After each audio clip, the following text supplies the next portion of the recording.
You ever walk into a hospital lobby and know, right then, that your whole world's about to change?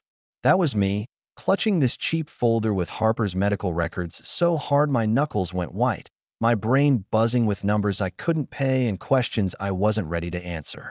The smell in County General's lobby, pure hospital, antiseptic and worry, just made my stomach twist. That's when it hits me, again, my 5-year-old, Harper, is about to need open-heart surgery that'll cost more than I'll make in a decade as a teaching assistant. You know what I mean? Sometimes life just shoves you face first into the deep end. I make it to the reception desk, my purse strap digging into my shoulder, my eyes stinging from no sleep. And this woman, Patty, soft voice, kind eyes, tells me to take a seat. The doctor will be with me soon. I sit, and the whole world shrinks down to this stack of paperwork that basically decides if my daughter gets to live. $175,000 for surgery. Insurance says, we'll spot you 40%. My savings? Gone after the last 2 ER visits. I've borrowed from everyone I can. Even did a GoFundMe, but we're still almost 80 grand short. My God, you can't imagine the wait. 20 minutes in, Dr. Reynolds calls me back. This tall, gentle guy who's probably seen 1,000 parents just like me. He breaks it to me soft, but the words cut hard. Harper can't wait. We're talking surgery next week. I start to explain about the money, how I've tried everything, but all I see is the clock ticking down. He hands me off to Monica, a coordinator who walks me through every last form and waiver, each signature one more IOU against the future. I'm barely listening, just picturing Harper. Missing tooth, wild curls, loves dinosaurs, has memorized half the constellations, stuck with this heart that just can't keep up. When it's done, I'm sent upstairs to billing, to this guy Davis who won't even look at me. He goes, hospital needs 60% before we schedule the procedure. Unless it's a life or death thing, rules are rules. I swear, I almost black out. I argue. He shrugs, suggests maybe a state hospital, where, of course, they don't have Dr. Martinez, the cardiac rock star everyone wants. And right then, twist number 1. A woman in a gray suit shows up, walks straight into Davis's office like she owns it. Turns out, she does. Victoria Collins, CEO. Suddenly, the air changes. She's calm, but all business, and she asks to speak to Davis in private. I'm sitting there, heart pounding, watching them through the glass. Victoria's eyes are ice blue, but her voice is warmer than anyone else I've met all day.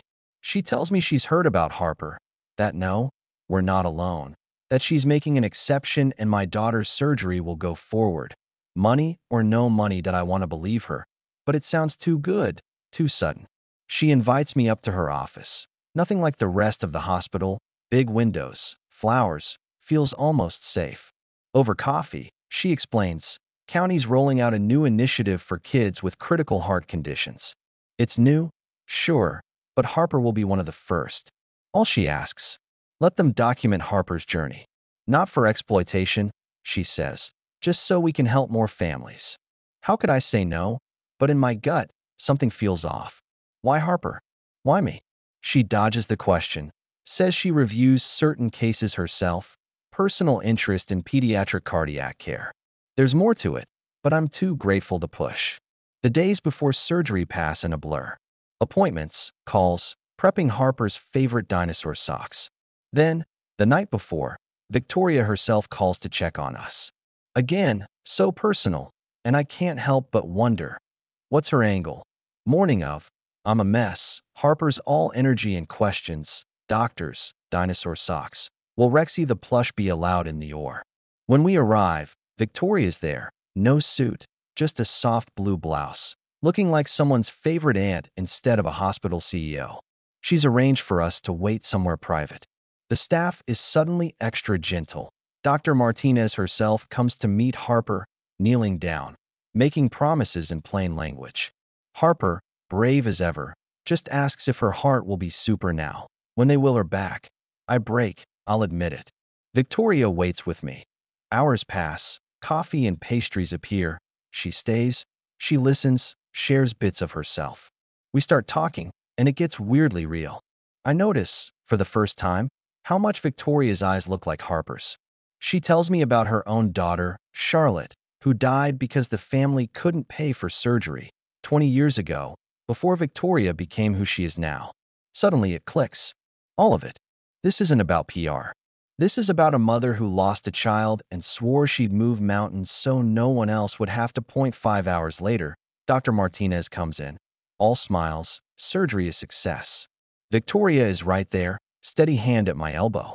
I get to see Harper, pale, covered in tubes, but alive, chest rising strong and steady. Over the next days, Harper bounces back.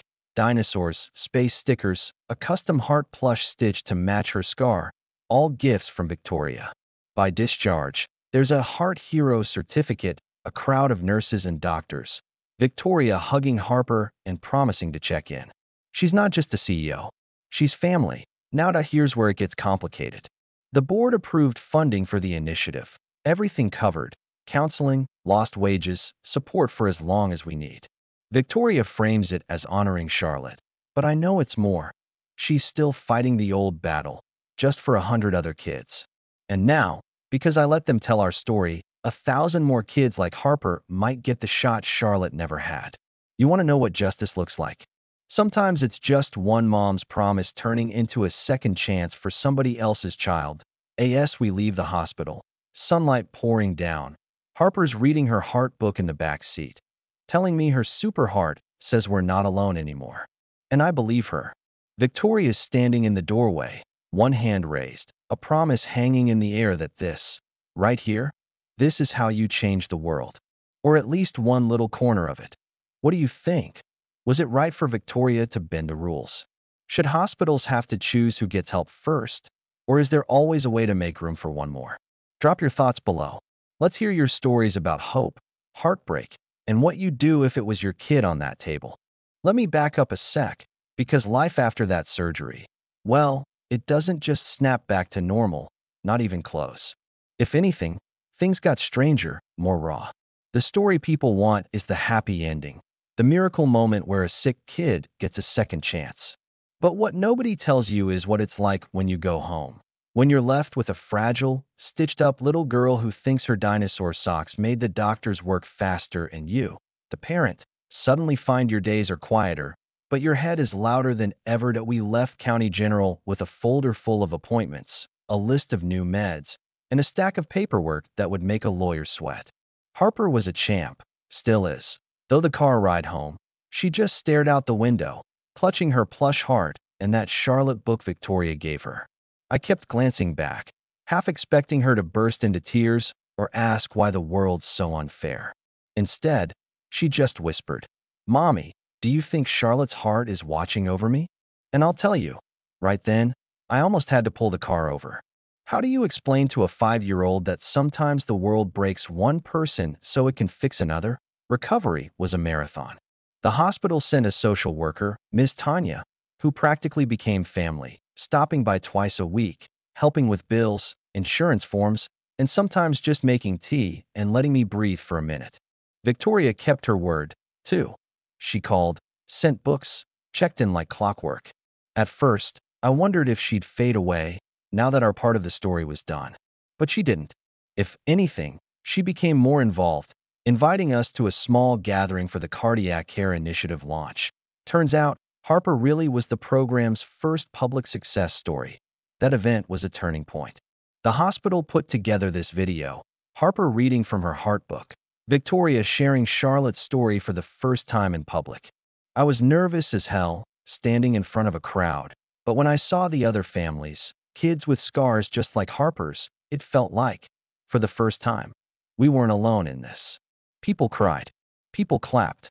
A donor pledged 50 grand on the spot. Victoria just squeezed my shoulder and said, "See, you're changing the world and you didn't even know it." But even with all the support, things weren't easy. Harper had nightmares sometimes, waking up gasping for air, clutching her chest, afraid her super heart would stop working. Some days, she wouldn't eat, too tired to get out of bed. I'd lie next to her, whispering stories about brave dinosaurs and little girls who came back stronger. And when I thought I couldn't take another minute, Victoria would show up with coffee, or Ms. Tanya would bring over a stack of coloring books. And I'd remember I wasn't carrying this alone. Then, about 6 weeks after the surgery, we got a letter from the insurance company, a denial for part of the follow-up care, something about experimental therapy not covered. I lost it. All that progress. Suddenly, we were back at square one, fighting paperwork and bills and faceless bureaucrats. But here's where the second twist comes in. Victoria didn't just advocate. She went to war for us. She got on the phone, pulled strings, made sure not just Harper, but every kid under the initiative got the care they needed, no matter what some middle manager decided. She fought because she remembered what it felt like to lose. That's when it hit me. The real story wasn't the surgery. It was what came after, the network that formed around us. Other parents, hospital staff, even random folks who heard Harper's story and sent a note or a $5 bill. The pain and fear didn't vanish, but it spread out, thinned by all the hands reaching in to help carry it that a year passed. Harper's scar faded, her laughter came back, and her fascination with stars and dinosaurs only grew stronger. Victoria's initiative grew, too. More surgeries, more kids, more stories.